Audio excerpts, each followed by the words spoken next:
Bonjour et bienvenue sur cette vidéo. Aujourd'hui, on va parler de qu'est-ce que c'est que la méditation, qu'est-ce qui se passe quand on s'assoit ou on s'allonge et on médite, quelles conditions s'opèrent, qu'est-ce qui se passe dans notre corps, qu'est-ce qui se passe dans notre esprit. Alors, on va aller en détail là-dessus. Je vais commencer par la version mainstream, dont on parle dans les médias ou à la radio ou à la télé, peu importe. Quand on apprend la méditation en termes de... On approche la méditation en termes de yoga ou de culture générale. On approche ça en termes de, voilà, qu'est-ce que ça peut m'apporter? Qu'est-ce que c'est? Quand je médite, est-ce que ça va m'aider à être plus serein, à avoir moins de stress, moins d'anxiété? Oui, là, forcément, la réponse est oui, pour en avoir fait l'expérience. Mais il n'y a pas seulement ça. Je ne vois pas ça seulement pour ça.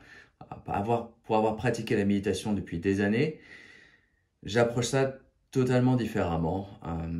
Voilà. Pour moi, c'est très clair qu'il y a trois aspects qui nous composent. Donc le corps physique, j'ai un corps physique, j'ai un mental, donc mon esprit travaille. Et je ne parle pas seulement de mon cerveau. Le cerveau, c'est un organe physique, donc je parle de mon mental. Et la troisième composante, plus importante pour moi, c'est l'âme. On vit dans une société où on pense qu'on est un corps parce qu'on voit notre corps et on a notre esprit. Donc on perçoit notre corps et esprit.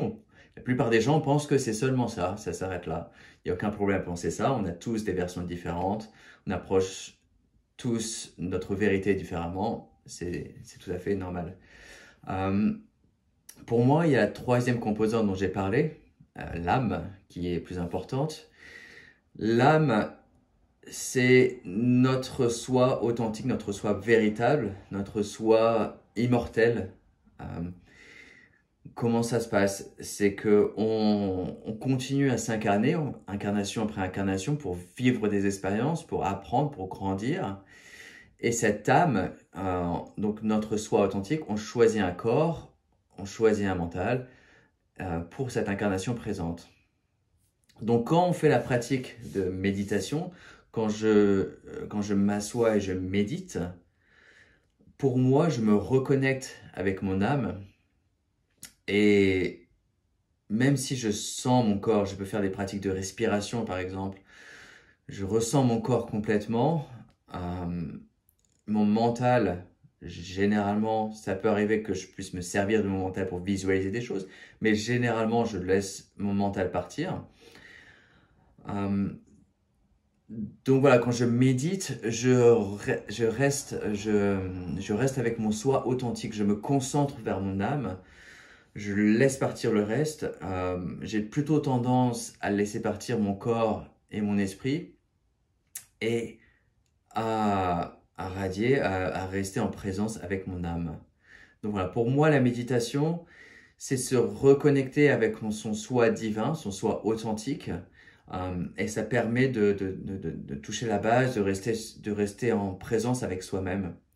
C'est un aspect vraiment essentiel pour avoir pratiqué depuis des années. Quand maintenant ça m'arrive pendant quelques jours de ne pas méditer, je me sens pas très bien, je me sens un peu anxieux, mes émotions sont un peu de côté, etc. Donc voilà, j'ai vraiment ressenti le besoin maintenant de méditer et pour moi c'est aussi essentiel que faire de l'exercice, que voir manger ou même respirer quasiment. Parce que ça me permet de me reconnecter avec moi-même. Voilà. Et la méditation peut aussi servir sur plusieurs aspects, sur plusieurs régions de notre vie. Donc on peut méditer pour manifester certaines choses, pour visualiser un futur que l'on veut avoir, que l'on veut opérer. On peut servir de la méditation sur plein de choses. Et donc voilà, qu'est-ce que c'est vraiment la méditation? Pour moi, c'est se reconnecter au soi divin, rester centré en soi-même et se servir de ça pour garder son énergie, pour garder sa présence saine Donc quand je médite, ça m'arrive aussi de me nettoyer, de faire un nettoyage énergétique, de la même façon que je vais prendre une douche, je vais nettoyer mon corps physique. Quand je médite, ça m'arrive quand il y a trop de choses qui se passent, trop de pensées, trop de mental ou trop d'émotions. Je médite et je nettoie mon corps, mon corps énergétique. Voilà. Donc la méditation a plusieurs aspects, ça peut servir à plusieurs choses, mais essentiellement, voilà, c'est comme ça que moi je le vois, c'est comme ça que je le perçois. C'est pour ça que je voulais le partager aujourd'hui. C'est quoi? C'est se recentrer avec son soi divin. Voilà. Merci pour avoir regardé la vidéo. Et je ferai d'autres vidéos sur la méditation, sur les différents aspects, qu'est-ce que ça nous apporte, comment l'utiliser, voilà, comment rendre les choses effectives dans notre vie présente. Voilà. Merci encore. Je vous invite à vous abonner et à partager cette vidéo. Merci.